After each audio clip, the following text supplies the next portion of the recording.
जैसलमेर राजस्थान की दूसरी सबसे पुरानी रियासत। यहाँ पर भाटी राजवंश शासन करता आया है। जैसलमेर के भाटी राजपूत खुद को भगवान कृष्ण का वंशज मानते हैं। वैसे तो पूरे राजस्थान का इतिहास गौरव गाथा से भरा पड़ा है, पर जैसलमेर की शौर्य गाथाओं को इतिहास में जो जगह मिलनी चाहिए थी वो नहीं मिली। जैसलमेर के भाटी राजपूतों ने उत्तर पश्चिम से होने वाले आक्रमणों को हमेशा विफल किया है। इसीलिए इनको उत्तर भड़केवाड़ भाटी यानी उत्तर पश्चिम का दरवाजा भी कहा जाता है। आज मैं आपको जैसलमेर में हुए 2.5 साकों के बारे में बता रहा हूँ। चित्तौड़ के जौहर को जो इतिहास में स्थान प्राप्त हुआ, वो स्थान जैसलमेर के साकों को प्राप्त नहीं हो सका। इसीलिए दुनिया के लोग जैसलमेर के साकों के बारे में कम ही जानती है। जो लोग साके के बारे में नहीं जानते उनको मैं बता दूं कि साके और जौहर में थोड़ा ही फर्क है। जौहर तब किए जाते थे जब युद्ध क्षेत्र से सूचना आती थी कि राजा युद्ध में मारे गए और दुश्मन किले में कभी भी घुस सकता है, तो किले में रहने वाली राज परिवार की रानियां राजकुमारियां दुश्मन के किले में पहुंचने से पूर्व अग्नि में कूदकर जान दे देती थीं।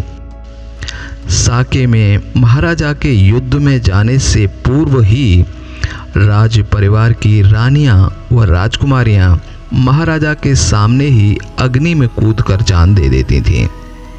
जैसलमेर के इतिहास में 2.5 साके दर्ज हैं। पहला साका 1303 में अलाउद्दीन खिलजी के आक्रमण के समय हुआ था। अलाउद्दीन खिलजी ने जैसलमेर पर आक्रमण क्यों किया, आप ये जरूर सोच रहे होंगे। आइए पहले हम ये जान लेते हैं कि अलाउद्दीन खिलजी के आक्रमण के क्या कारण थे। जैसलमेर के महाराजा पुण्यपाल उस समय शासन करते थे।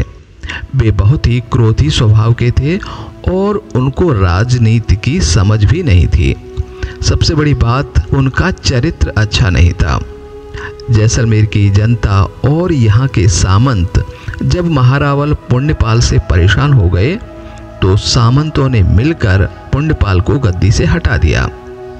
उनको जैसलमेर से 150 किलोमीटर दूर सिंहल प्रदेश, जो तन्नौट किशनगढ़ के आगे पाकिस्तान में है, वहां कैद करके रख दिया। पद्मावती उनकी ही बेटी थी। महाराजा पुण्यपाल अपनी बेटी पद्मावती की शादी किसी बड़े राज्य के राजा से करके उनकी मदद से जैसलमेर का राज्य प्राप्त करना चाहते थे।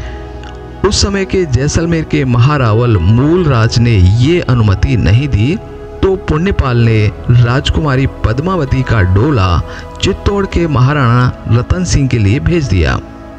रतन सिंह ने डोला स्वीकार कर पद्मावती से विवाह कर लिया। जब दिल्ली के सुल्तान को ये घटना मालूम पड़ी तो अलाउद्दीन खिलजी नाराज हो गया कि डोला भेजना था तो हमारे पास भेजते, चित्तौड़ क्यों भेजा।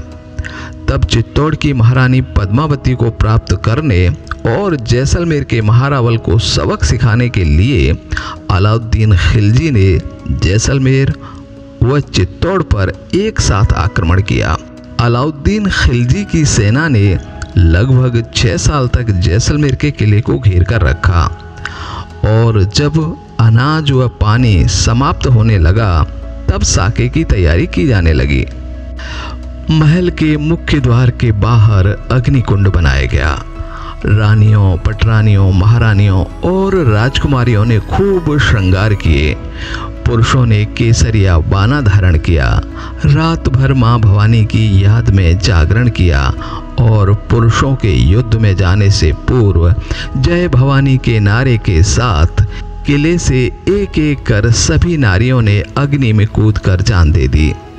सुबह 4 बजे दुर्ग के सभी द्वार खोल दिए गए और जैसलमेर के वीर अलाउद्दीन खिलजी की सेना पर टूट पड़े। भारी तबाही मचाने के बाद खुद जैसलमेर की आन बान शान के लिए कुर्बान हो गए। और आइए अब दूसरे साके की बात करते हैं। जैसलमेर में दूसरा साका 1316 के लगभग माना जाता है। उस समय जैसलमेर में दूधा रावल शासन करते थे। ऐसा कहा जाता है कि दिल्ली के सुल्तान फिरोज शाह तुगलक का शाही खजाना सक्खर से दिल्ली जा रहा था, तो यहाँ के महारावल ने सिंधु नदी के किनारे उस खजाने को लूटकर जैसलमेर भेज दिया था।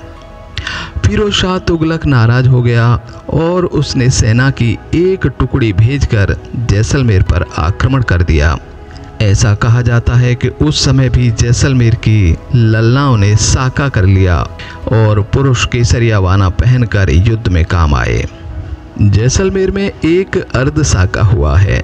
1455 में महारावल लूणकरण जैसलमेर में राज्य करते थे। अफगानिस्तान के कंधार में उनका एक पगड़ी पलटा दोस्त था अमीर अली। वह महारावल लूणकरण से मिलने जैसलमेर आया। महारावल ने उसकी जैसलमेर से 5 किलोमीटर दूर जेठवाई गांव में ठहरने की व्यवस्था की।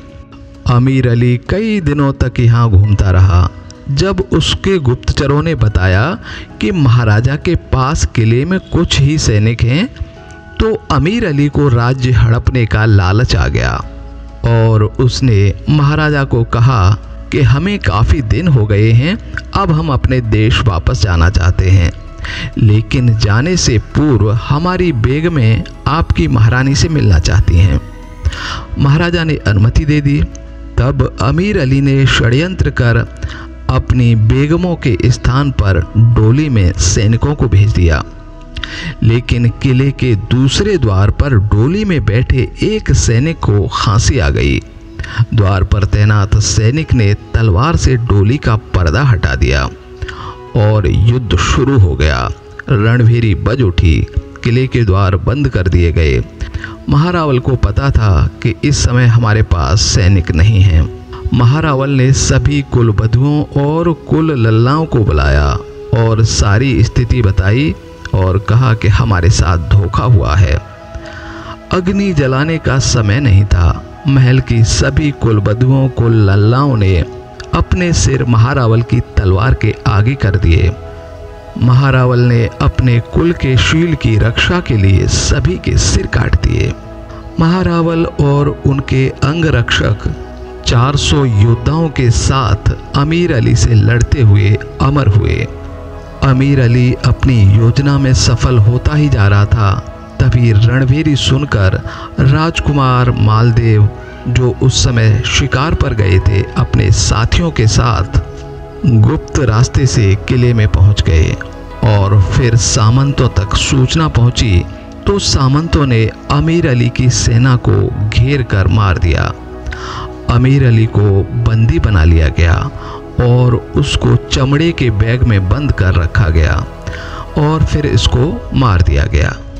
इस तरह से जैसलमेर के इतिहास में ये आधा साका के रूप में दर्ज है। इतिहास में ऐसी घटना कहीं अन्यत्र देखने को नहीं मिलती। इसको अर्ध साका इसलिए कहा गया क्योंकि इस घटना में राजवंश पूरी तरह समाप्त नहीं हुआ था।